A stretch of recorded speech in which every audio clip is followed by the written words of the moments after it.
Takut kalah dan jaim, Malaysia tolak hadapi Indonesia di FIFA Matchday 2025. CFC Salimur kecam fat. Aroma panas rivalitas sepak bola Asia Tenggara kembali mencuat. Kali ini bukan dari duel panas di lapangan, tetapi dari keputusan kontroversial Federasi Sepak Bola Malaysia yang menolak mentah-mentah ajakan uji coba dari Timnas Indonesia. Padahal, Timnas Indonesia saat ini tengah menjadi magnet besar dalam kancah sepak bola internasional. Sejumlah negara elit dunia bahkan sudah berteriak untuk bisa memutuskan Garuda di bawah asuhan Patrick Kluivert. Namun ironisnya, Malaysia justru memilih untuk menghindar. Bukan karena jadwal bentrok atau alasan teknis, tetapi lebih karena takut kalah dan menjaga citra alias jaim.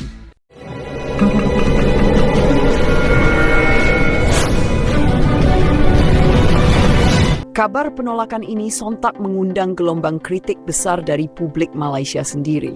Bahkan salah satu legenda sepak bola negeri jiran, Safi Salih, ikut turun tangan menyampaikan kekecewaannya. Dalam wawancaranya dengan salah satu media olahraga terkemuka, Safi tak bisa menyembunyikan kekesalannya terhadap langkah FAM yang dinilainya sebagai bentuk kemunduran mental dan sportivitas. Kenapa kita harus takut melawan Indonesia? Mereka sekarang memang sedang bagus, tapi justru disitulah tantangannya. Kalau kita menghindar, kapan majunya? Ucap Safi dengan nada tinggi. Indonesia naik kelas, Malaysia masih sibuk soal ranking. Penolakan Malaysia ini jadi ironi besar karena saat Indonesia sedang bersiap naik ke panggung dunia, Malaysia justru berkutat dalam ketakutan akan kalah dan terlempar dari ranking FIFA. Sebagai catatan, Indonesia kini duduk manis di posisi 123 dunia. Sebaliknya, Malaysia tertahan di peringkat 133 FIFA. Sebuah jarak yang signifikan jika melihat sejarah panjang persaingan dua negara bertetangga ini. PSSI melalui Ketua Umum Erick Thohir telah menjadwalkan sejumlah laga uji coba menghadapi negara-negara besar seperti Belanda, Portugal, Spanyol, dan Rusia pada kalender FIFA Matchday September dan Oktober 2025. Namun Malaysia, yang awalnya sempat disebut tertarik, justru menarik diri. Mereka berdalih sedang fokus memperbaiki peringkat FIFA dan tidak mau ambil risiko menghadapi tim yang lebih kuat. Kita harus realistis, setiap laga FIFA Matchday punya konsekuensi ranking. Jika kita kalah telak dari Indonesia, dampaknya bisa buruk, ujar salah satu pejabat FAM yang enggan disebutkan namanya. Sayangnya, pernyataan itu malah memicu kemarahan publik Malaysia yang menilai bahwa federasi telah kehilangan nyali dan semangat kompetisi. Negara langganan Piala Dunia malah antri uji coba lawan Garuda. Di saat Malaysia sibuk menghindar, negara-negara elit dunia justru terang-terangan mengajukan proposal uji coba dengan Indonesia. Tak tanggung-tanggung, Belanda, negara asal sang pelatih Patrick Kluivert, menjadi yang paling awal menawarkan laga persahabatan. Kemudian disusul Portugal, Spanyol, dan Rusia. Bahkan negara-negara Asia Tengah seperti Uzbekistan dan Tajikistan pun tak ketinggalan mengincar laga lawan Garuda. Dari Afrika, Tanzania yang tengah membangun kekuatan sepak bolanya juga menyatakan minat. Sementara dari Timur Tengah, Lebanon ikut mengantre untuk mencicipi kekuatan merah putih. Fenomena ini menjadi bukti sahih bahwa Indonesia kini bukan lagi tim semenjana di kawasan Asia. Mereka tengah naik daun dan siap bersaing di level global. Kehadiran Patrick Kluivert sebagai pelatih kepala Timnas Indonesia telah mengubah wajah sepak bola nasional secara drastis. Permainan Indonesia kini tak hanya mengandalkan semangat juang, tetapi juga ditopang oleh taktik modern, kedisiplinan tinggi, dan mental bertanding yang kompetitif. Kluivert bahkan disebut membawa filosofi total football Belanda ke tubuh Garuda.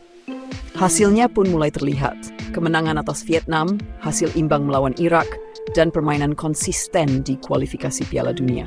Saya sangat bangga melihat bagaimana para pemain berkembang.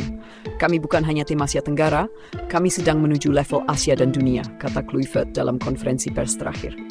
Safi Salih, Malaysia harus lawan Indonesia, bukan malu atau takut. Rasa geram melihat ketakutan federasi menghadapi Indonesia. Ia menilai ini sebagai kekalahan sebelum bertanding. Sepak bola bukan soal ranking saja, ini soal keberanian dan perkembangan. Kalau kita cuma lawan tim lemah untuk naik ranking, lalu saat turnamen ketemu tim kuat dan kalah, apa gunanya, katanya. Safi bahkan menyindir kebijakan FAM yang terlalu fokus pada kosmetik ranking FIFA dan lupa pada hakikat kompetisi. Bertanding melawan tim kuat seperti Indonesia justru memperkuat mental pemain. Kalau kita jaim terus, kita tidak akan berkembang, tegasnya. Netizen Malaysia dan Indonesia turut beri reaksi keras. Tak hanya Safi Sali, netizen di media sosial juga ramai memperbincangkan keputusan FAM. Tagar takut lawan Indonesia sempat trending di Twitter Malaysia, menunjukkan keresahan dan rasa malu publik terhadap keputusan petinggi sepak bola mereka. Kalau negara-negara besar saja mau lawan Indonesia, kita ini siapa sampai menolak? Malulah FAM, tulis akun Bola Malaya. Sementara itu, netizen Indonesia pun tak ketinggalan memberikan komentar sinis. Malaysia takut, wajar. Sekarang Garuda sudah bukan level ASEAN, tulis akun Garuda Forever. Timnas Indonesia fokus kualifikasi Piala Dunia, bukan ranking semu. Sementara Malaysia sibuk menjaga ranking, Timnas Indonesia punya fokus yang jauh lebih besar. Lolos ke ronde ketiga kualifikasi Piala Dunia 2026. Dalam laga bulan Juni 2025 mendatang, Indonesia dijadwalkan menghadapi China dan Jepang, dua lawan kuat di Asia. Kemenangan atas salah satu dari mereka akan membuka peluang besar Indonesia mencetak sejarah tembus ronde ketiga dan semakin dekat ke pentas Piala Dunia. Kami tidak khawatir soal ranking. Yang penting adalah lolos ke tahap berikutnya dan terus berkembang, kata Kapten Tim Asnawi Mangkualam. Penolakan Malaysia menghadapi Indonesia di FIFA Matchday 2025 membuka mata publik bahwa Garuda kini benar-benar sudah naik kelas. Bukan hanya menjadi kekuatan baru di Asia, tapi juga menjadi tim yang diperhitungkan dunia. Sementara itu, Malaysia yang dulu sempat berada di level yang sama, kini justru tertinggal dan terperangkap dalam pola pikir lama. Takut kalah, takut malu, dan sibuk menjaga ranking semu. Kini bukan Indonesia yang jaim, justru Malaysia yang tidak siap menerima kenyataan bahwa Garuda telah terbang tinggi ke langit Asia dan sedang mengepakkan sayap ke panggung dunia.